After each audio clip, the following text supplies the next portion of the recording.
అందరికీ నమస్కారం. నా పేరు సాయి శ్రీనివాస్ రెడ్డి భూమిరెడ్డి.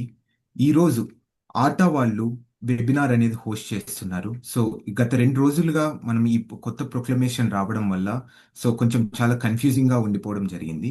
సో దీన్ని అంతా క్లియర్ చేయడానికి ఈరోజు మనకు అటార్నీస్తో అలానే ఈ ఆటా వాళ్ళు ఒక చిన్న వెబినార్ అనేది ఆర్గనైజ్ చేస్తున్నారు. So I humbly request JN Chella garu to take this please and to introduce the attorneys here. And before that, ఈ వెబినార్ లో జరిగే కాన్వర్జేషన్ అంతా only for the information and education purpose only, and this does not constitute any legal advice. So మీకు ఏదన్నా కానీ according to the individual questions మీరు తప్పకుండా qualified immigration అటార్నీతో మీరు మాట్లాడి దాని తర్వాతనే డెసిషన్స్ తీసుకోవడం చాలా మంచిదని ఈ సందర్భంగా చెప్తున్నాను. So I request the JN Chella to take this time. నమస్తే అండి. నేను Jayant Chella, American Telugu Association ATA president. అందరికీ మీరు ఎక్కడి నుండి ఫోన్ చేస్తున్నా, ఇండియాలో ఉన్నా అమెరికాలో ఉన్నా అందరికీ greetings and happy Saturday.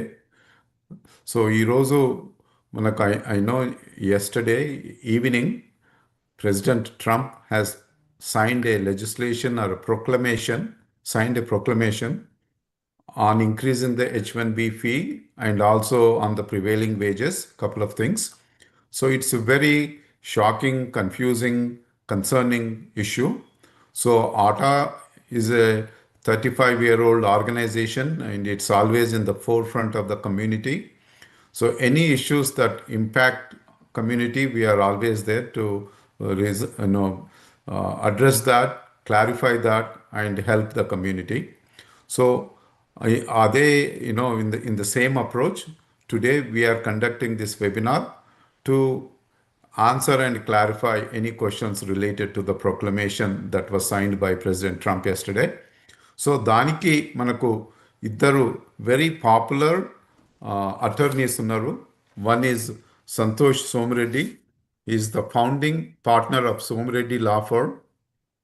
His core areas of practice are legal, include immigration, employment litigation, corporate and criminal law matters. And he has represented many employers and employees alike. His firm is actually based out of Virginia, but he has offices all around the world, India and across the US. We also have with us Prashant Reddy Garu. Prashant Reddy is a lawyer and attorney.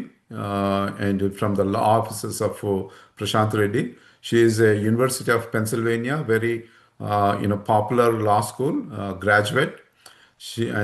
She's been practicing immigration since 1997. She is admitted to the bar in New York and is part of the member of the American Immigration Lawyers Association. With that, without further ado, I request attorneys Santosh Somreddy Garu and Prashant Reddy Garu to come and provide your remarks and give us some clarity. Thank you.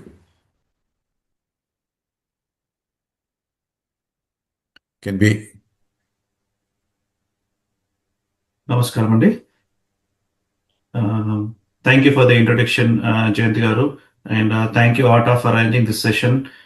We would like to make it as informational as possible so that it helps everyone, all the Telugu community in the US and abroad. So, under the so President Trump has signed a proclamation order, so stating that anyone who is currently outside the US, okay, cannot enter into the US on H1B, right? This only applies to H1B visa holders right now. So ఏంది అంటే H1B visa holders ఎవరైతే యూఎస్కి రావాలనుకుంటున్నారో ఇప్పుడు వాళ్ళ employers తప్పకుండా 100,000 కట్టాలి అని చెప్పేసి కొత్త ప్రొక్లమేషన్ ఆర్డర్ పెట్టాడు. సో కానీ దీనికి there are certain exemptions also available which we can go through it in more detail during this session. Prashant, you want to add any more things to it before? Prashant, you're on mute.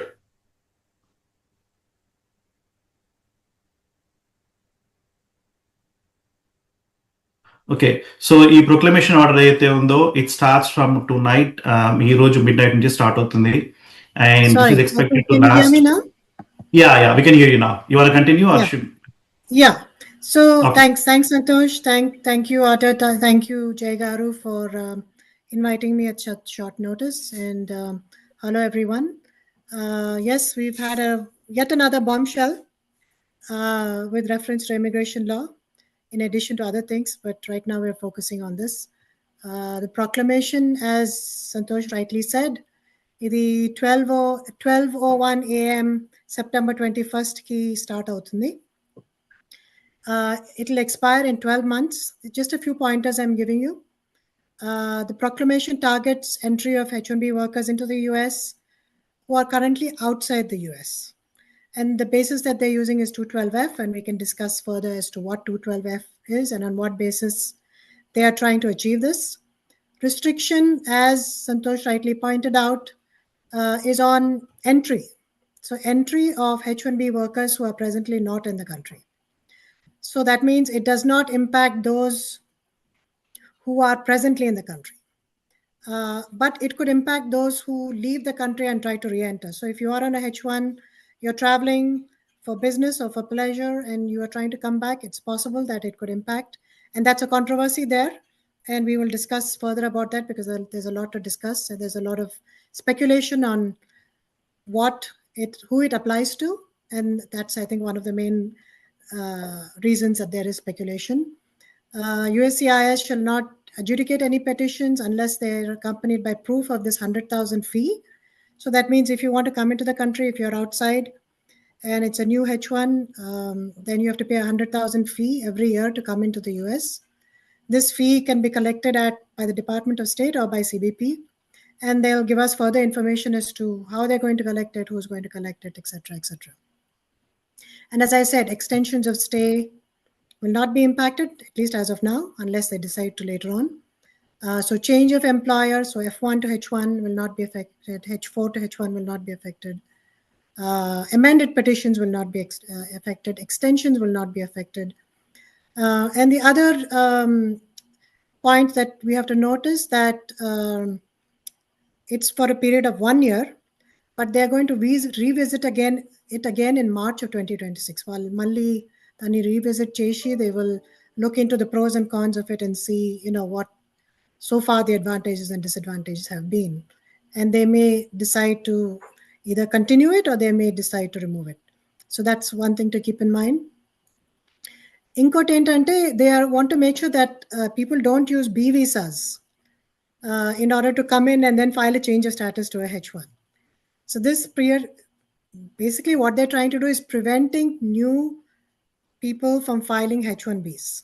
So if people are able to circumvent that by coming on a B first and then converting to a change of status, because change of status applications are allowed even for CAP petitions. They're trying to prevent that as well.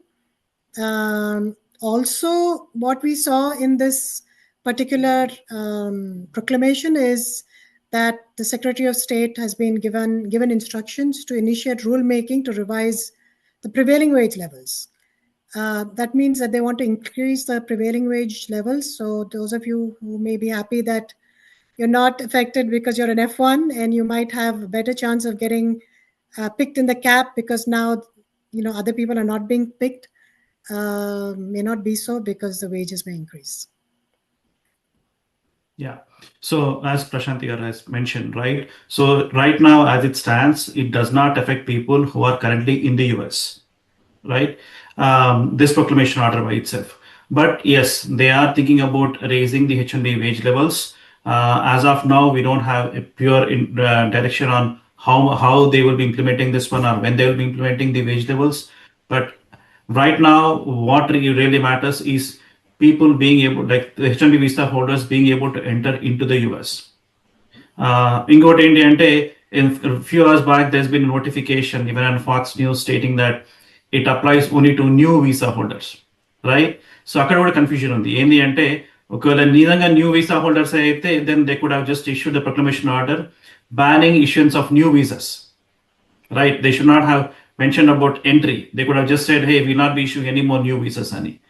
లేదు new cap H1s అన్నారు అనుకోండి, new cap H1s won't even go into picture, not even coming to picture until next year, right? So it అప్పటిలోపట 8 months అయిపోతుంది. So it is not clear whether how they will be implementing these regulations. So we have to wait and see. We will have a better idea maybe in the next 8 hours because చాలా మంది this is going to go into effect midnight today, right? So ఎవరైతే midnight తర్వాత వస్తారో వాళ్ళని ఎట్లా screen చేస్తారో చూడాలి. దాన్ని బట్టి will get a more picture. ఇంకోటి ఏంటంటే it effects more IT industry, people who are working in IT industry then any other industry. ఎందుకంటే based on the proclamation there are more number of unemployment, there's more number of unemployment in IT industry, right? When compared to other industries where high skilled workers could be utilized. So this will be a blow for a lot of IT professionals who are trying to come into the country for the first time, and also this could also affect people who are actually traveling outside the US and who have held H1B status before. So we have to wait and watch. And ingot indante, my assumption is people who are getting paid less, they have a less chance of getting entry into the country, or people who work in IT industry, they also have a little lesser chance. కాకపోతే వేరే ఇండస్ట్రీలో work చేసేవాళ్ళు, like for example డాక్టర్సే కానీ, నర్సెసే కానీ, maybe civil engineers or biotech ఫీల్డ్లో ఉన్న వాళ్ళు కానీ, క్లీన్ ఎనర్జీలో వర్క్ చేసే వాళ్ళు కానీ, if they can show that their work is of national importance, then they may be able to easily get a waiver. So ఎవరైతే ఇండియా స్టక్ అయిన వాళ్ళు ఉన్నారో they should look at they should not definitely consider about filing a waiver with the Department of State. So Sandhu sir, so I'd like to ask you a question. So what are the fields so that usually comes under the waiver? దీనికి ఈ వేవర్కి ఏదైతే ఉందో they did not provide any procedures, right? So మీరు చెప్పినట్టుగా okay, so the $100,000 fees is what I'm referring to. Okay, yes, sir. That is for the entry, right? And that too, they are saying that it's per year, which is weird, right? I can understand if they say 100,000 per H1B, but now they are speaking about 100,000 per H1B per year. Right, and I don't know if there is any employer who will be willing to pay $100,000 per year for each H1B. Yeah. Prashant, you want to add something to it? Yeah, and that the whole problem with the fees also, Santosh, is that the fact that they're increasing the fees, and that's one litigation vulnerability that really we can exploit maybe as lawyers. The fact that they're increasing the fees, it's like an unauthorized tax, so they can't really do that because that kind of thing is delegated to DHS. DHS is supposed to increase immigration fees, and it's not within the scope of the president to do that via proclamation. So that might be one avenue whereby people can litigate. We can also talk about, again, the fee with reference to the separation of powers also. So Congress has the power to increase or levy a fee or a tax. And again, a proclamation or the president cannot do that. And also, if you look at the Commerce Clause with reference to litigation, that can help as well. Because that's also, you can argue it's outside, the scope of the presidential powers. And the funny thing is that there's no severability clause here, meaning their whole law is based only on this 100,000 tax. So if the 100,000 tax is struck down by courts, then there's nothing else. There's no other leg for this law to stand up on. So even whoever wrote it, I think, didn't do a very good job. But that might not be needed. Let's see how it holds up. Can we go to Vijay actually, because I think since he has done a lot of this immigration litigation work, maybe Vijay, can we bring Vijay online? Vijay, Vijay, why do you think that the president has used a proclamation stuff and an executive order, and how does it differ, like between how do they play into picture, like executive order versus proclamation, and what are the clauses that they are using to come up with this one, and how can we defend this in the court? Sure. So I think Prashanti mentioned is fairly accurate there. But the difference between an executive order and a proclamation generally is the authority, right? The executive order is designed to instruct the executive branch to act a certain way. A proclamation is a presidential decision. Sometimes it has weight, so it has to have some statutory authority behind it in order for it to be enforceable. Here, I think the president's relying on the 8 U.S. Code, Section 1182, which allows the president to impose any restrictions on entry of individuals if it's detrimental to the interests of the United States, right? So that's what he's using to argue. Where I think he's going to have a tough time enforcing that is it doesn't. So there's a Supreme Court ruling a few years back, Trump versus Hawaii, where the Supreme Court has specifically stated that if the president wants to use this, he has general authority to use this section, but this section cannot supersede INA, Immigration and Nationality Act, right? That is exclusive power of Congress. And within INA, Congress has the authority to impose fees and determine fees. And this is substantially higher than any of the fees that Congress has ever imposed. And I think that's where we can attack this proclamation, because he's way outside of the scope of his authority. And Congress has not given him any further authority to rule on this or make a determination or an order, which is what he did in this scenario. So I think that's where we're able to fight it. Yeah. So are you trying to say that we have to this has to be decided on the merits of the case, or is there a way for us to get an injunction?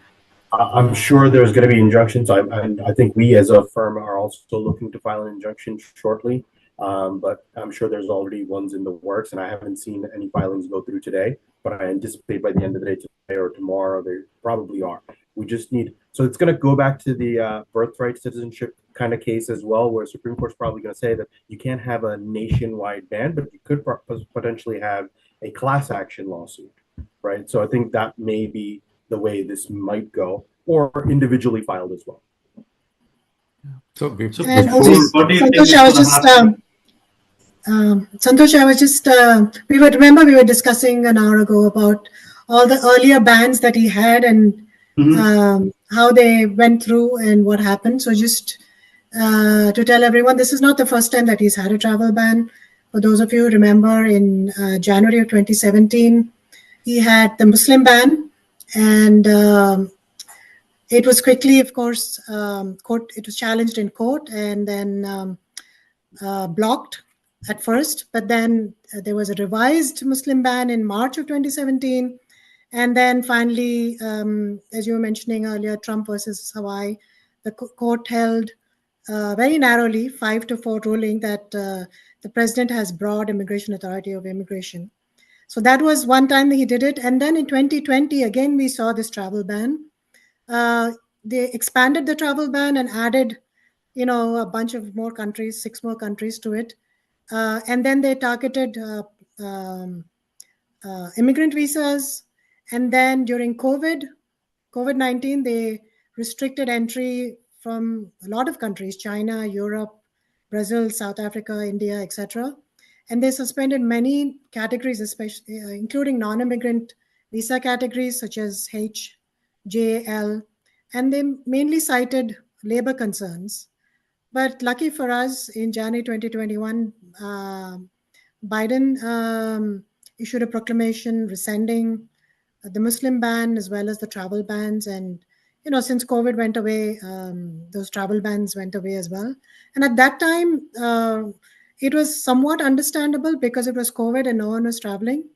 But now, because of the high tax that is being imposed, 100,000 tax. So if you're in a H1 for 6 years, it's 600,000. I think the courts will have to look at it differently from what they did earlier. So let's, I guess, wait and see. Yeah. So before we get into the issue here, I'm sorry. Go ahead. Oh, sorry, Santosh. And before we go into the details of litigation prospects, can we provide who is safe, who is not? For example, any person on H1B visa here in the United States, are they safe will they be impacted by this?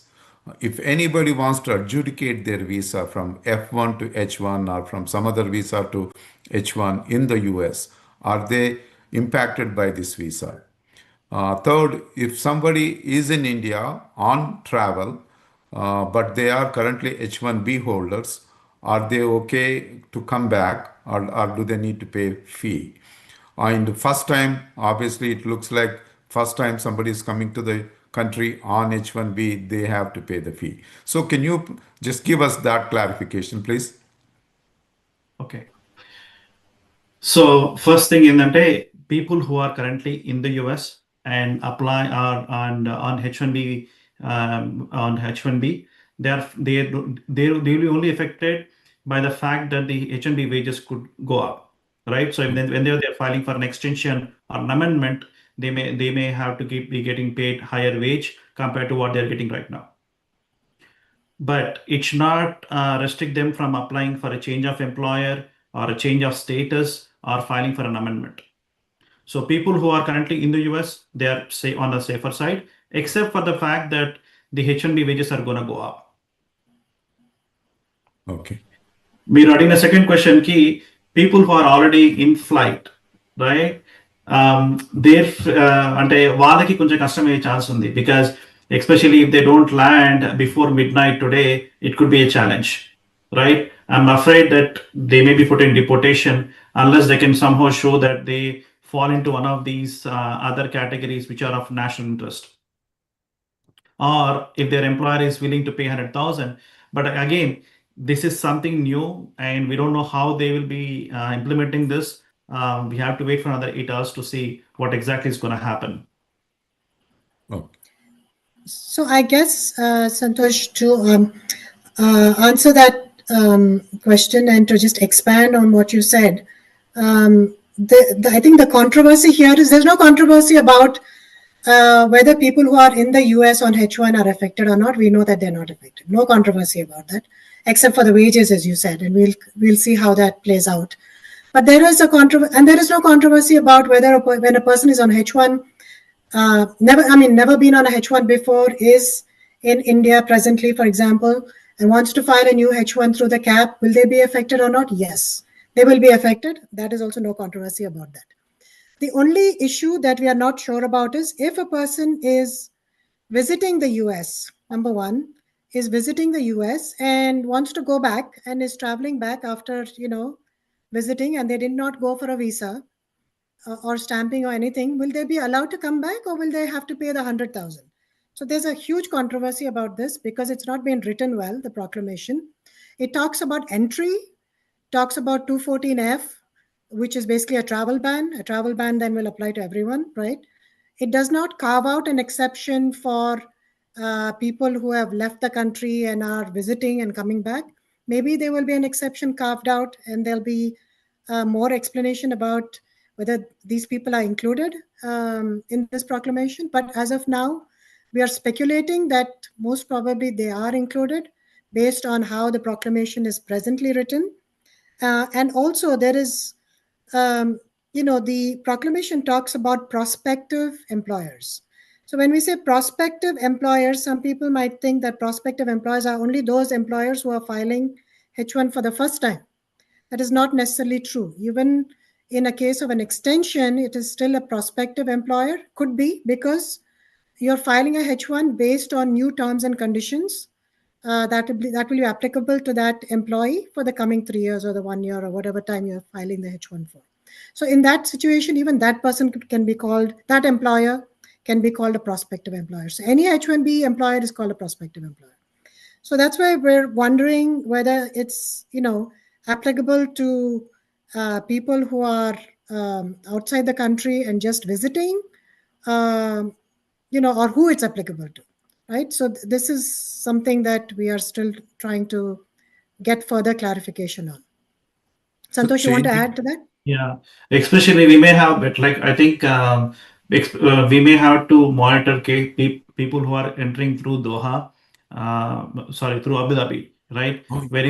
Because there we would get to know whether they have been able to get through the port of entry Especially, I don't know if there are any flights at this point of time, but yeah, typically if there, that's why we have been waiting to see some news regarding that one. So if we see that there have been mass deportations or anything like that from Doha, then it's a red flag, right? Yeah, we know So what it means. So that yeah, unfortunately we have to go we through that just to know waiting what this on. proclamation means. Yes. And there is all sort of false news out there because even like Fox News, they quoting something saying that hey, we received information from a senior White House professional, right? But they don't mention the name, Yeah, right? Even Times of exactly. India, nobody mentions name as to their source, like who's regarding their source. So I think we just have to wait and see for maybe next few hours.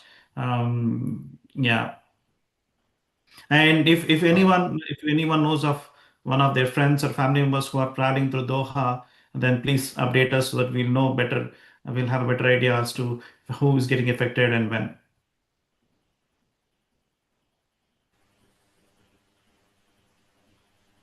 Prashanti ma'am, I have one question from the audience, which is related to the topic. So, for example, if a person is on the F1 visa and he has applied for the change of status to the H1B right now, which is in the pending, does this proclamation applies to him or not? Well, it depends if the person is outside the country and is seeking to come back after his H1B is approved on a H1. Because if it's a cap case, most probably it's approved will be for a start date of October 1st. So if the person is leaving and trying to get a visa and come back on a H1, then yes, it affects them. So in that instance, if the person is able to continue to be on an F1 and if the F1 has not yet expired, then I would suggest they don't go for visa stamping right now and they just try to come back on their F1. And then, later on, they can figure out, what to do.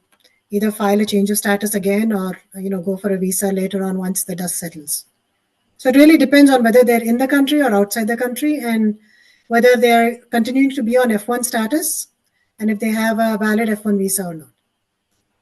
No, for example, if they they're are in the within the country. United States, can they It's have? actually, Sorry? I'm sorry.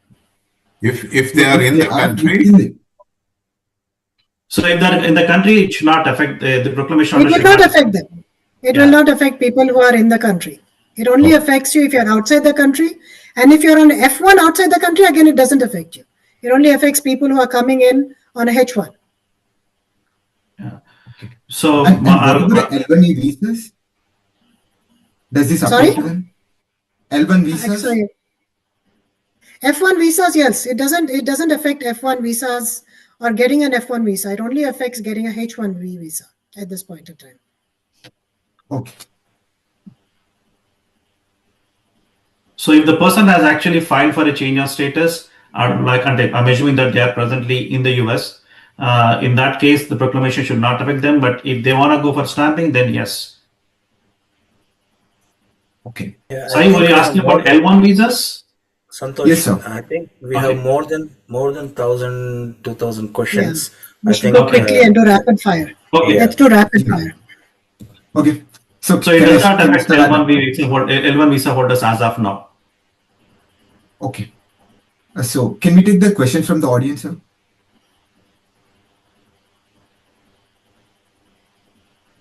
Yeah, can we take the question from the audience? Yeah. Okay. And the first question is to the Attorney Prashanti. I'm in the India, so came for the H1B stamping. They completed the stamping and gave the flight by the next week. So do I need to travel right now or not? I suggest that you don't travel right now. Wait for a window of opportunity. If there is a TRO, and hopefully there's one, maybe you sneak in while the TRO is in effect and before something else happens. But buy a ticket and keep it ready so that you can travel at a moment's notice. So this to Attorney Santosh. Hi Santosh, will this affect present H1B holders who are in the United States right now, or will this affect if we want to renewal our H1B visas? It will not affect those who are currently in the US. It will affect them for the H1B visa renewals only with respect to their wages.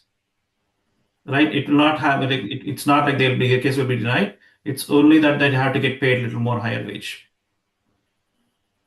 Okay. And so the next question to the Attorney Prashanti.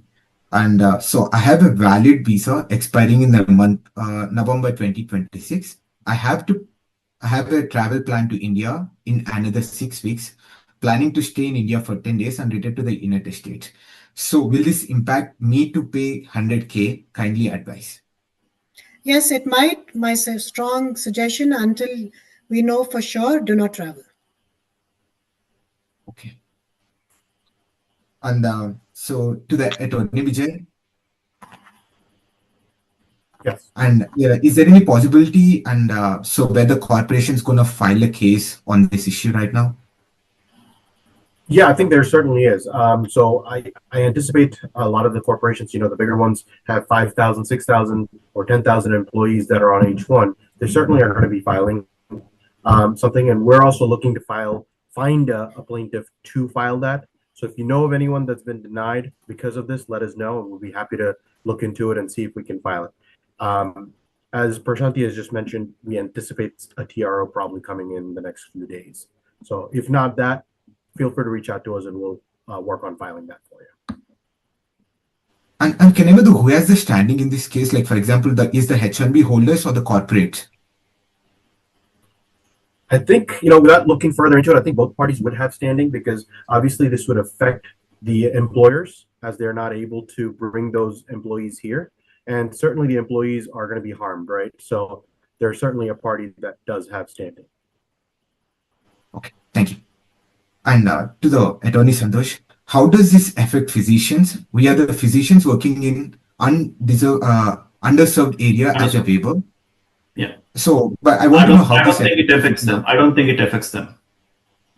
Okay. Yeah. Okay. And so to the Attorney Santosh, I'm in India now for my vacation. My visa is valid until April 2027. I have not come for any stamping. I just came for the visiting of my parents. Was stamped in the month of November 2024. I was in the United States since 2024. What should I do now? I recommend that you wait for a few days until the dust settles. Okay, I don't want you to travel right now until we know for sure that you don't fall under the proclamation, or until there's a temporary restraining order. So for now, just hold off and do not travel. Okay. And to the Attorney Prashanti, is there any impact on the H4 individuals with a valid stamping on India right now, and they wanted to come to the United States? Right, that has been another question as to whether there'll be an impact for H4s, and that's a good question. But since they have not specifically mentioned it in the proclamation, I would say no, unless they decided to add it later or carve it in later. As of now, there is no such, it's not in the proclamation that H4s will be affected. Okay, I want to add one thing to this one, because this is a very important thing. So what happens if a H4 individual is currently present in the US, but the H1B individual has traveled to India and is stuck, right? So if H1B individual, like H4 visa is intended to accompany the H1B visa holder, and if the H4 visa holder is currently in the US, whereas the H1B visa holder is in India and stuck, then there is a good chance that USCIS will deny the person's H4 extension. Okay. And so there is one more. We could also argue, Santosh, that if it is a short period of time, then H4 doesn't automatically. Yeah, I know, but proclamation is speaking about 12 months, right? At least 12 months. Yeah. Right? Yeah. So then if they leave and they're coming back, then forget it. Yeah. Yeah. Absolutely. You're right. And also we have had a RFE years ago wherein the H1B individual was outside the US for over a period of 4 to 5 months, while the H4 individual was in the US, and USCIS came back and said that, hey, she was violating her status because the H4 visa was intended to accompany the H1B individual, but that's not what was happening in this case. So you got to be cautious with that too. Right, absolutely. Yeah, I would like to read out one important announcement made by the White House right now. To be clear, so it was quoted, to be clear, this is not an annual fee. It is a one-time fee that applies only to the petition. those who are already on the H1B visas and are currently outside of the country right now will not be charged 100K to re-enter. H1B visa holders can leave and re-enter the country to the same extent as they normally would, whatever ability they have to do. That is not impacted by the yesterday's proclamation. This applies only to the new visas, not renewals, and not current visa holders. It will first apply in the next upcoming lottery cycle. Good. Yeah, so this just now we got an update. Is this from White House From White House or? Yeah, We want just to make from the sure the White House. source is correct. Yeah, very important to make sure what the source Because is. if that is the case, then what is the reason of starting it now? Because they say like it expires in 12 months and the new cap doesn't even start until 12 months. Maybe just check so the source. It may be. Yeah. No, this is I'm very curious. Yeah. No, this has been updated by the Carolyn Leavitt, assistant to the president and 36 White House press secretary. So she has tweeted right now, just now. Oh, I see. Yeah. Okay. I'm not That's Can you good. see that? Can you please verify once? I just shared it with you, Santosh. Okay. 1 second. This is Caroline Levitt. And it's just not about okay, it's one time okay. Those who already hold H1 visas are currently outside the okay, it will be Yeah, I see that people are tweeting. I hope this is, it seems to be, but the only problem is in the new right. visas or new H1Bs. Okay, but This is again, not an annual fee. It's a one-time fee that not applies exactly. only to the Okay. petition. So it does not. Meaning, Yeah, it does not going to Not affect for 1 year. 600,000, 100,000, let's say. Those who already hold H1B visas and are currently outside the country now will not be charged 100,000 to re-enter. H1B visa holders can leave and re-enter. So basically they're saying if you already have a visa, you're not going for a visa, then you will not be impacted. So this is the visitor scenario that we were talking about.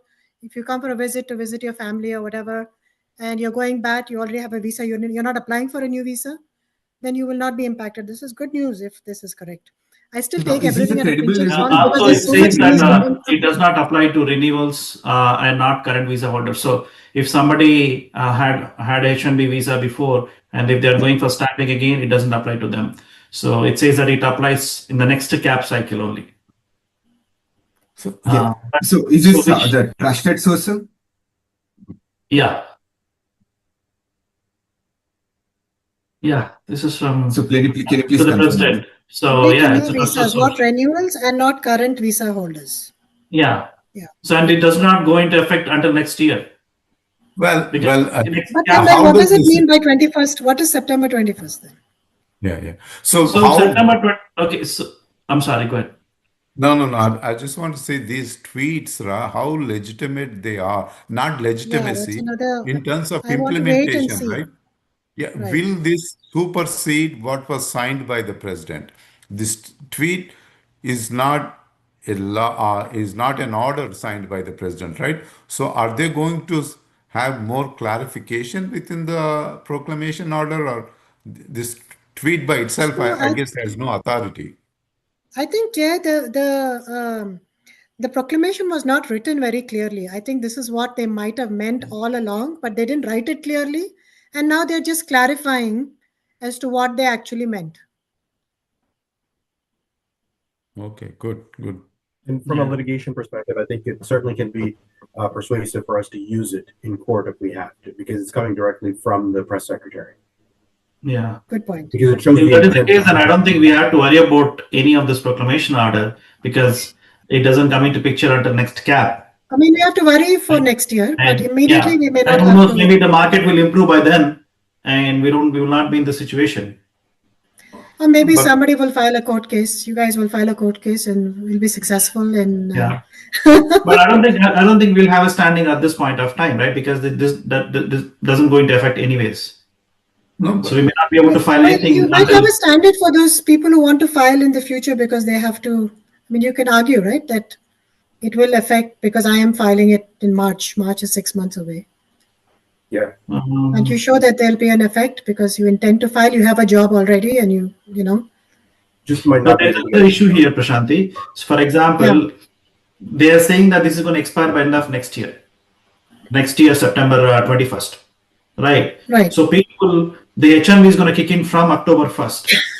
Right. So even if you don't pay the 100,000 fee, right, unless it gets extended, we don't have to worry about it any place. So yeah, I don't because know but it might file a like litigation this, at this point of time. correct, but it might get extended. I mean that we have to presume that it will get extended. It Presume doesn't the matter worst. whether they listen to this one, but I don't think anybody is going to travel to India. This That's applies only to new visa. and that was the whole. That was the whole.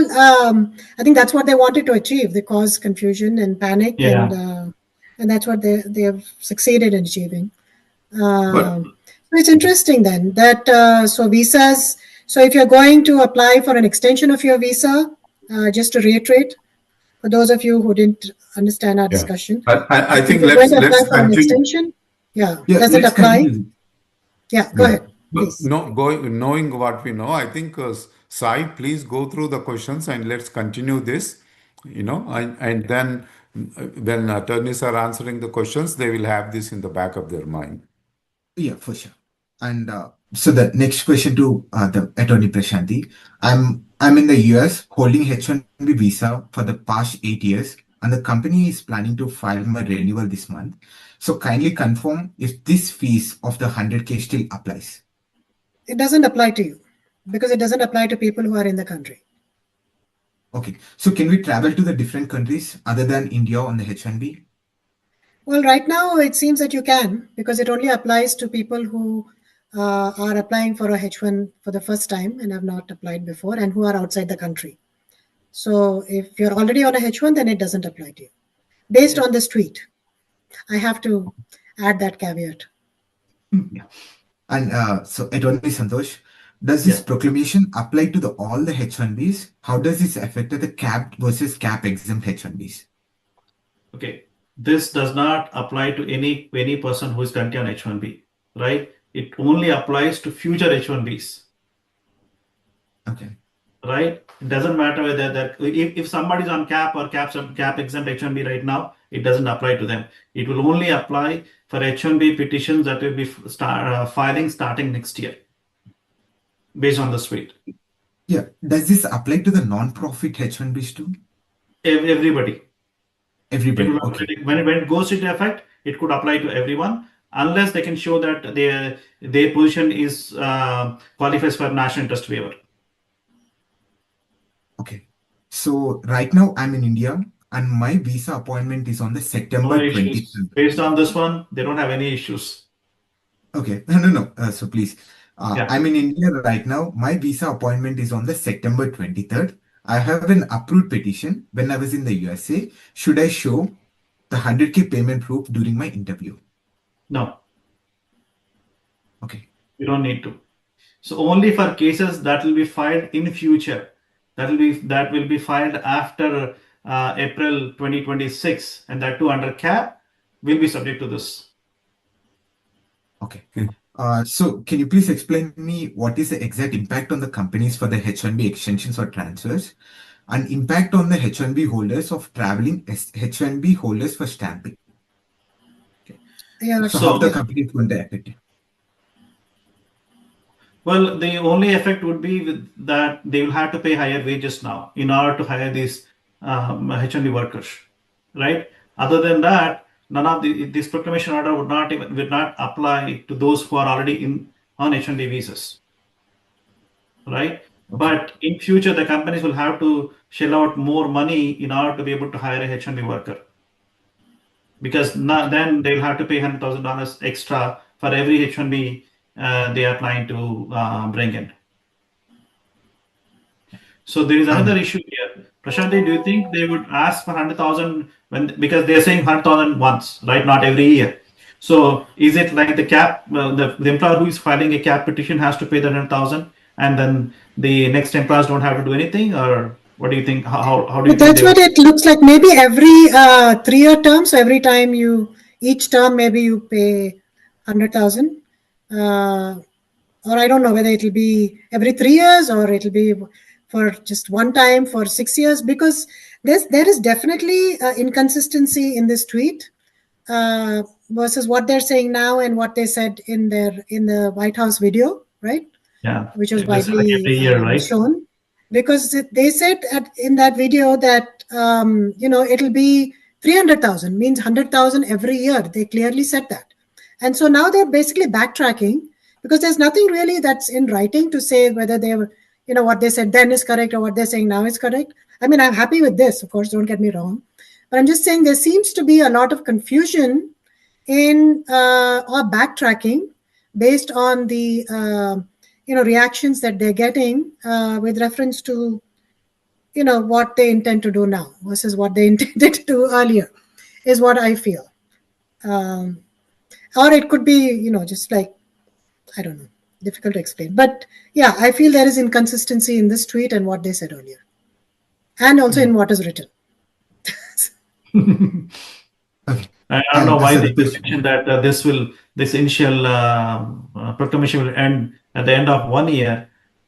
By then, Makes no this doesn't sense. come to picture.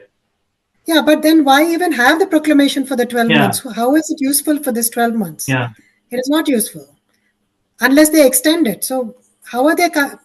So the idea was to have it go into effect, see how it's working, and then decide whether they want to renew it or not.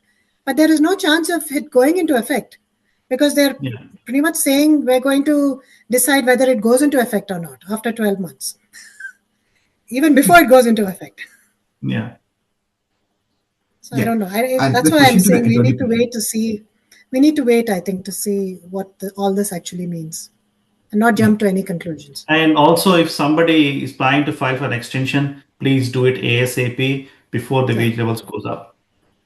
Okay, I recommend that if at all possible, if you need to file an amendment to the extension, please do so. But try to file all extensions ASAP before the wages go up.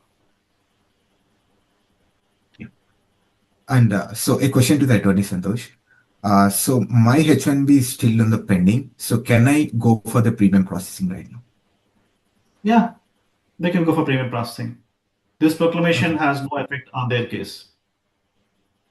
Okay, because they have been applied during the 2025 cycle, right? Yeah, that is fine. Okay. Yeah. Attorney Prashanti, I have a question to you. I'm a medical doctor who just got a J1 waiver. Am I allowed to travel to Canada for my brother's wedding in the October? Also, my I-94 expires on December 31st, 2025. Does this mean I have to exit the country before that? So it doesn't affect J1s. So yes, you can travel, and it only affects H1s. So there's no question of whether it affects you or not. It doesn't. And obviously, if your status is expiring, you have to leave or file for an extension. Yeah. Or file for a change of status or whatever. You can't stay without any status. Okay. And so does this proclamation impact existing H1B holders with a valid visa stamping who is on the Bahamas cruise closed loop trip? Well, as per this tweet, it doesn't affect you. So enjoy your Bahamas cruise and see you back soon. But again, I will tell you 100% once I'm sure of it 100%. Yeah. Attorney Santosh, how this going to affect those on the I-140? So what does the annual fee mean since the permit is renewed once every 3 years? Okay, so I'm assuming that this person is already on H1B in the US, so it will not affect them. It only goes into effect starting the next year cap, but my gut feeling says that it will probably affect even those who are currently on H1B if they travel outside the US after 2 years, right? And when they are trying to enter back, it might trigger. This proclamation might trigger get triggered in their case. And so to the attorney Prashanti, is this impact who are on the EB2 EAD and advanced preload? Can they travel without any issue? No issue with AP and EAD. In fact, if you're able to take, and that's another segue into that, if you because the visa bulletin in October, a lot of numbers have become current for EB1, EB2, and EB3. I would say if you're able to file your 485, please do. Of course you will, but please take EAD and AP as well. Don't depend on H1B. You've seen what's happening while being on a H1. I would say segueing to a 485, pending 485 with the EAD and AP is much safer in today's environment. Okay. And so can you also please explain the people having the green card traveling abroad, are they being affected?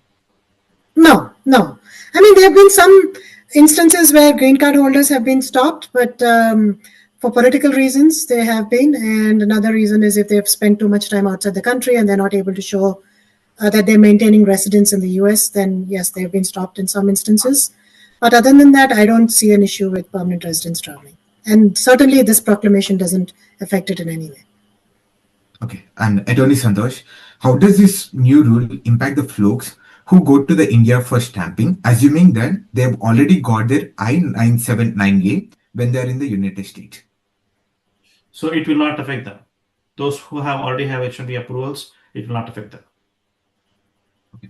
And so what's the impact on the adult kids of the L1 doing the graduation here in the United States and aspiring to get the job soon, as already working in the school to work for the premium companies? So do you want me to repeat that? I'm kind of confused. Can you repeat once again? Okay. So what is the impact on the adult kids of L1 doing the graduation here in the United States? Okay. So they'll have the same issue. If they are trying to apply for H1B, they'll have to go through the same process, and they'll also be subject to this proclamation. Yeah. And so September 10th, my visa got stamped and received the passport. If I want to travel tomorrow, do I need to pay, or my company need to pay 100K? No, you don't have to pay anything. You don't have to pay. Okay. Your company has to pay anything, you can travel. Okay. I'm on the H1B with the if you are getting paid less, I recommend not to travel. Just not to travel outside the US.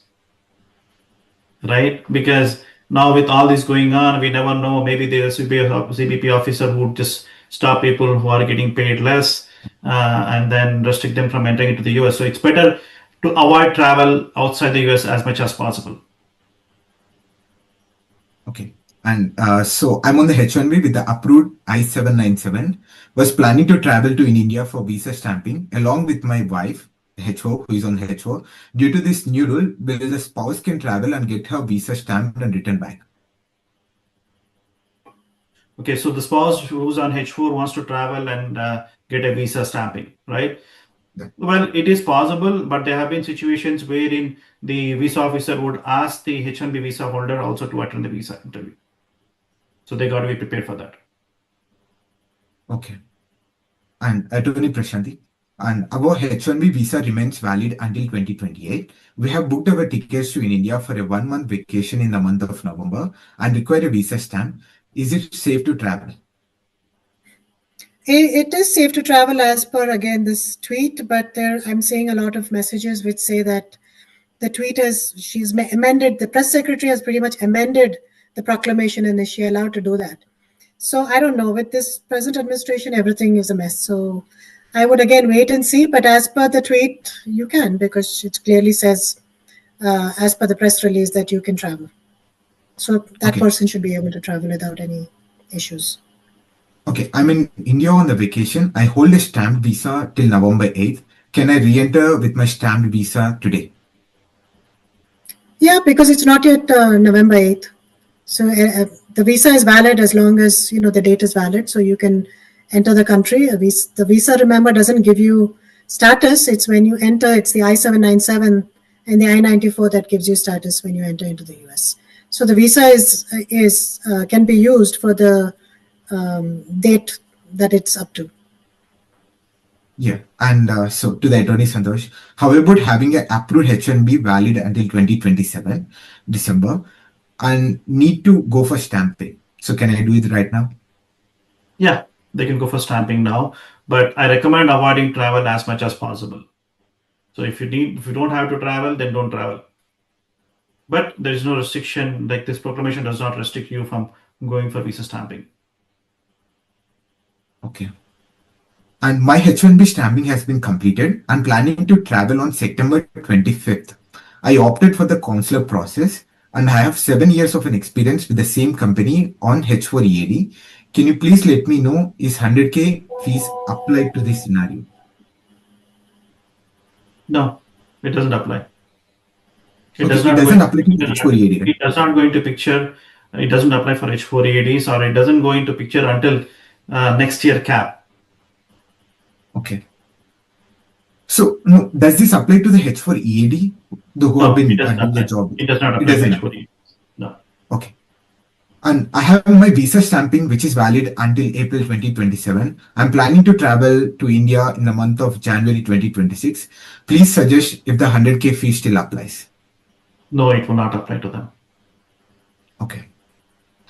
And to the attorney Prashanti, my son, who is on the H4, just turned 16 in the month of August, is currently in India. Too little time to travel back. Would that be an issue if he travels later in the first week of October? Can you repeat the first part of the Okay. question? Okay. My son, who is on the H4, just turned 16 in the month of August, is currently in India.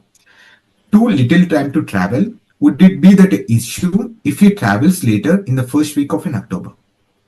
It makes no difference. The proclamation has doesn't affect him in whatsoever way, so he can travel whenever he wants. Okay. Can he The travel normal alone rules without the apply, whatever the H1B? rules are. Okay. Sorry? Can he travel alone without the principal H1B holder? When he's 16, yes, you can travel. Okay. He has a So, H4 visa, right? Yeah. Yeah, he does. If he has a valid visa, yes, he doesn't have to travel with his parent. If he's 16, he can travel on his own also. Okay. How does the new H1B guidelines impact the students on the STEM OPT visa if they change the status to the H1 in the coming years? It doesn't affect F1 to H1 change of status applications. They've made that very clear right from the beginning. Okay. And in the coming years? Oh, in the coming years, we don't know. Yes. I wish I had a. It doesn't look good anyway. But one thing that it could affect the F1s to a great extent, more than other people, is the wage increase. If they increase the wage and say only level 2 and level 3 people can file for the lottery, and they take away the registration system and they put this wage system in place, which is a proposal, which is what they want to do. They are saying that only level 3 people can apply. That's a different bombshell that we might have to encounter. But then all entry-level positions, and F1s are obviously entry-level positions, so all entry-level positions will get affected and they will be cancelled out of the lottery because they will not be even be allowed to apply. So that's something that we're hoping doesn't happen, but we are hearing that it might. Okay. And to the question to the attorney Santosh, what are the implications on the OPT students? Can we travel to India and come back in the month of December? Yeah. Right now, this proclamation does not have an effect on the OPT students, so they can travel and come back. Okay. So it doesn't matter, right? So they don't need to worry. They don't need to worry about it. Okay. So there is a new comment from the YouTube. And we have to travel on the next Friday with my family, have the visa stamped until 2026 April. What is your suggestion with the new tweet? Well, you could travel. There's no issue. But personally speaking, I recommend that you avoid travel as much as possible, especially unless they're getting paid like high salaries. For example, if the H1B order is making more than 100K, I would not worry too much. But if they're making less amount, then yeah, I would be a little more cautious. Okay. And so one more question. Is there any issue for one? Okay. So will this apply to the H1B extensions as well? Well, the proclamation does not affect H1B extensions right now. Okay. And to the attorney But Prashanti. again, except for the purpose of wage levels, like wages. Now the wages are going to go up for the extension. Yeah. And attorney Prashanti, if you go on a cruise trip to neighboring countries like the Mexico, would it still impact the entry to the United States? No, I seem to be getting a lot of questions on cruises and vacations. Yeah. But no, it doesn't impact. As I said before, please enjoy your cruise and come back refreshed. It won't affect you. Hopefully, I mean, again, I keep saying based on this tweet, because I still want to wait until Monday at least to make sure that this is legit before I say it. But based on the tweet, it should not impact you. I think the timing was right.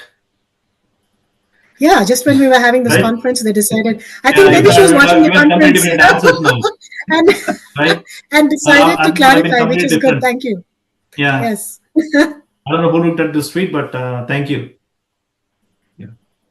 Okay. Can my family travel on the September 28, 2025 with H4 visas?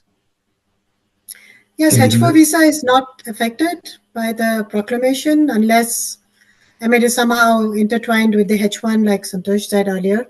If the H1, is not in status, then H4 also will not be able to travel. But otherwise, if all things are fine and it just follows the law, and H4 will be able to travel. Okay. To the attorney Santosh, what are the negative consequences on the US? So because of the proclamation. Well, we'll be losing all the talent pool, right? So that's will be a brain drain, right? There'll be other countries who will be attracting all the high-tech workers from India, and they will probably be more successful. But Okay. I don't think this is going to last for long, though, right? The proclamation on Nadar, I don't think it will get extended. It may not even go into effect. Because now it seems like that from the timing. It seems like that, right? The last line in the tweet is maybe it could be. Yeah, the last line in the tweet she writes is will be in effect only for next cap. The last line. So, and then the question also, I know, and the question also arises: why do a proclamation and not an executive order? Vijay, is there any light you can shed on that? Why do a proclamation and not do an executive order? Does this? I think he's relying. Does this mean that there was no serious intention of passing this law, and it just was meant as a press release, or if I could speculate, I think it would be solely for the next election cycle, midterms. So just to say that he passed something, because the executive order is going to take into effect, right? And the statute he's relying on gives him authority to do this in a quick fashion rather than a well thought out executive order. The executive order is going to give immediate guidance to the USCIS and DHS, right? Whereas this is a generalized statement that he wants his agencies to follow. Makes sense. Yeah. That's Prashant, you mentioned this last sentence of the tweet almost makes the entire proclamation as null and void, right? Because this proclamation is only for 1 year, and the tweet is saying it's not effective for until the next cycle, which starts in October. So I'm just very confusing. Yeah. So that's why I'm just, this whole tweet doesn't make sense because of this. And it seems to be not thought out. And, we see messages that are not thought out coming out. And, so I just want to wait and make sure we get, an official version if that is possible. And Attorney Vijay, for example, if the tweet that has been made by the press secretary is true, so is there any possibility we can still file the case against this proclamation? Can we get the injunction? I think we're going to have an issue, right? So we can certainly file litigation.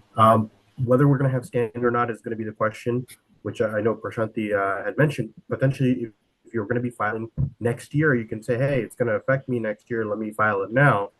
But the ultimate question is going to be, are we going to get a temporary restraining order? Because you need to have immediate harm. There's no immediate harm if it's going to be in 2026, right? So I don't know if we're going to see any immediate actions. We'll have to see if there's any stoppage at any of the port of entries, if they're denying someone tomorrow or the day after. If there are, then I think we'll definitely see some litigation. And part of that litigation is going to be using that Twitter tweet that shows that, hey, your own administration said this, we relied on that. So I think that argument would be made to at least get a temporary restraining order tomorrow or the day after. But right now, I think the tweet helps, and I'm assuming the administration of this policy is going to be based on that tweet, but who knows? As Prashant said, we have to wait and see in the next couple of days what Right. happens. I guess we should wait for USCIS to Yeah, either actually DHS send or an DIS official, or DHS to right, send an some official guidance. clarification on it. I think, I Yeah. think we should all wait for that. Yeah. Okay. Attorney Santosh, how does this affect existing the H1B visa holders trying to switch jobs? Also, what if the candidate is traveling outside of the US for the marriage in the coming months? How does this affect the H4 visas? It does not affect any one of these three category people. So it doesn't affect those who are currently in the US on H1Bs. It does not affect H4 individuals, and it does not affect people who are traveling. He should be okay with travel. There is no restriction for him.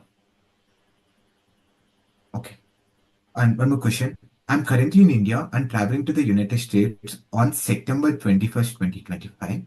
I have a valid H1B visa that was stamped before September 21st, 2025 as a part of H1B extension with my same employer, where I have been employed since 2022. With the new proclamation requiring the 100K, do my employer need to pay the money? No, your employer does not need to pay that money. So you're free to enter back into the country. Yeah, I think we can Sai, contact this person. Sai, I think we can avoid those questions now because as we are into the different track now, Okay. because none of those are going to be anyhow going to affect, right? So Yeah. is there any other Yeah. specific questions? You can look into that, and if not, the similar questions, I think it's not going to impact for any H1B holders or traveling or anything, right? H4s, there's no panic because this only proclamation applies for the next cap. Yeah. That's Okay. that's the assumption, yeah, I guess. He kept us. The only thing that he did is he kept us busy for one almost. Yeah, he just ruined our weekend. Yeah. But I'm happy. I'm happy. Don't get me wrong, but that it is not as bad as it sounded, and I hope it continues not to be as bad because I'm still skeptical about this tweet. But we'll wait and see. Yeah, until we see some guidance from DHS, I wouldn't rely on it. Right. Yeah. And it's a general question. Like my son is 18 years old on the H4 visa, going to the college. When he should convert to the F1 visa, once he converted, can he work part-time? Well, before he can start working part-time, he needs to be on F1 visa, right? Because on H4, he is not allowed to work. So whenever he wants to apply for a CPT or anything like that, or work on campus, they need to apply for a change of status to F1, and then only he can work on campus. Okay. And Attorney Prashanti, and so there's a lot of confusion right now with respect to the proclamation and also with respect to the trade. I'm already in India with a stamping date on September 25th. Is it safe to proceed to stamping or postpone it? I'm already in India. Yeah, I even after this tweet, I would wait. I don't know when is the date of the interview? September 25th. Oh, coming up. I would say that if you're allowed to reschedule your interview once and get a reasonable date. If you've already rescheduled it once, then you reschedule it. You may not get a date for some time. So something to think about. But based on the tweet, again, you're not affected. But I would wait for tomorrow, day after, see if there is further news on this. And if you don't find anything that is negative in any way, then go ahead for your interview. As of now, it seems, based on the information that we have, that you shouldn't have a problem. Yeah. So Attorney Santosh, so what are the challenges with the new rule in the coming years for the H1B individuals? Good. So number one, first challenge would be that they'll have to get paid much higher wages, and people who have done masters and without experience, they may not be able to fill in this high wage level positions. So they will have an issue getting through the lottery process. The second thing is, even if they are able to get to the lottery process, right, their employer has to pay an additional $100,000 for them to be able to get a visa and then re-enter into the country. So these two will affect them drastically, but I don't think this will going to affect if the market conditions change from between now and then. Okay. Sorry, I think some of the questions are getting repeated, and Yeah. with this new thing, do we want to wrap up in 5 minutes or so? If you see some questions that are different, please go ahead. Otherwise, we we can wrap up in 5 minutes or so. I think there's a general questions that are with respect to the F1 students. I'm on the STEM OPT. Do I need to return to the US immediately? Attorney Santosh. Not necessarily. Again, if I recommend that if anyone who is on F1, just try to come back within 1 month. In that way, they are safer, especially if they are on OPT. But this proclamation does not affect their status. Or yeah. Okay. So can I go on a cruise tomorrow to Bahamas? Is that my question? That has to be my question.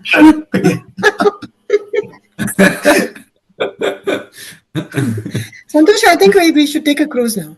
Yeah. I think I think Attorney Santosh. We need a cruise after yesterday and today. It's been crazy since yesterday, like last night. Last night I was awake until like, okay, I'm sorry, go ahead. I don't know if it's... Yeah, Santosh, this is Satish. So I know the president gave a proclamation yesterday, and is it they can give the clarification during a tweet? I mean, can they officially release clarification through their the White House instead of a tweet? So I mean, basically, you are just completely opposite what the proclamation is, what he signed, right? Yeah. So anything could happen under this administration, technically speaking, right? The same thing happened with students' issues also. Okay. I think we'll have to just trust whatever they provide online on their website or during in their tweets. But technically, for these things, this is not something that's actually issued as a part of proclamation. I've never seen anyone doing this. I can assume that it could be an executive order going through the process and everything, but this is the first time that we have seen any president issuing a proclamation order that affects so many people. Right? So I think, the question, I guess, Santosh, is can we just ignore the tweet and based on the proclamation then will people file lawsuits for TRO just to be safe, because we can't depend on one tweet, right? Because they may backtrack on it tomorrow. So should we anyway go ahead and ask for a TRO? Yeah. Huh? Unless they start implementing it. Implementing it. Right, if they implement it, of course, then right? That's the basis. So here they will not even implement it. If they don't implement it, there's no standing, we cannot file anything. Then there's no standing to do it. Yeah. But they might decide to do it. It's like something hanging on your head, right? Yeah. Like an axe hanging on your head, and so you want to get rid of it as soon as possible. So maybe somebody will file a TRO anyway based on the proclamation and then they can in court then give an explanation as to what it means. If they don't otherwise. But I think they would argue against the standing, right? Because there is no harm that has developed. So I think but at least we'll know what they mean by it and it'll be official then, right? Yeah, it's possible. Yeah. Okay. So one more question is from the student. I'm a fall 2025 Masters in Tech student. So what are the precautions do I need to take with the current administration? Are the rules and regulations?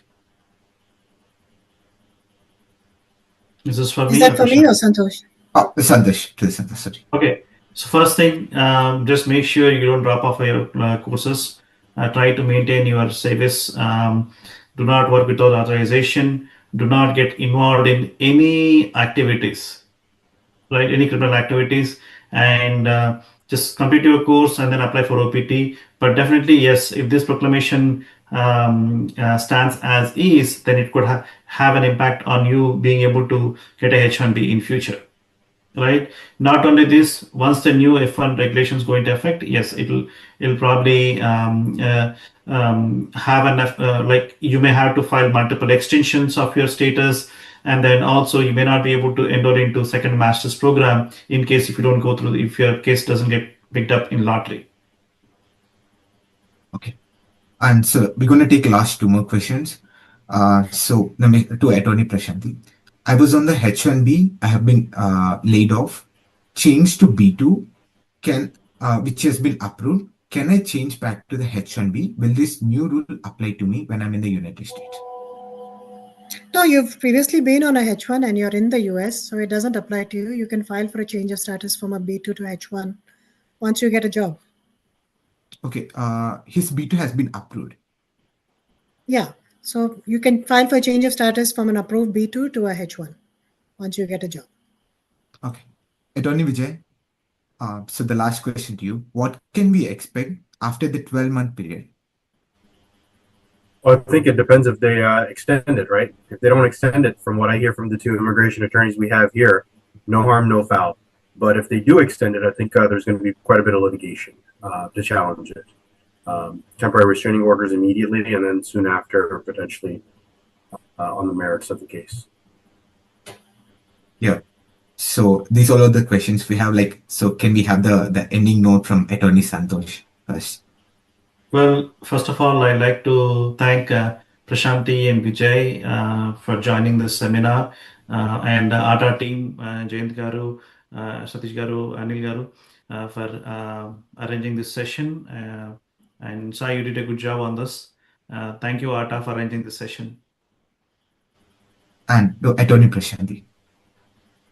Thank you, everyone. Thank you, Santosh, for sharing, for including me in the panel. Thank you, Jay Garu, last minute. I texted you and you responded immediately. Thank you very much. And, ATA is always, has a special place in my heart. I've been involved with it for many, many years now. And so it's great that they're able to do these kind of community programs. And I know a lot of people joined today, and, we were trying to alleviate, at least we hopefully alleviated at least some amount of anxiety. And we were lucky enough to get a tweet in between. So all in all, it ended in a positive note. But thank you again, ATA, for organizing these important webinars like you always do. Whenever there's a crisis, they're always there. That is true. Yeah. Attorney Vijay. Sure. Thank you again for everyone attending the session, and thank you for the audit leadership to allowing us to put on this session. And I think they're the spearhead of the information for our Telugu community. So I think moving forward, I anticipate a lot more sessions and more information to the rest of you. Thank you again. Yeah. So I request Jayan Chellagaru to give the end note. Again, I think everyone echoed. This has been a great conversation, great webinar. Questions were answered, in multiple, and there were questions on F1, H1, L1. So a lot of those things. I really thank you and appreciate all the attorneys, Santosh and Prashanti and Vijay. So just my commitment, ATA's commitment to the community is we are always in the forefront of any issues impacting the community, and we will serve the community to the best of our ability. And thank you, Naveen, camera person, and Sai for moderating this. Thank you, sir. So, can we close the session?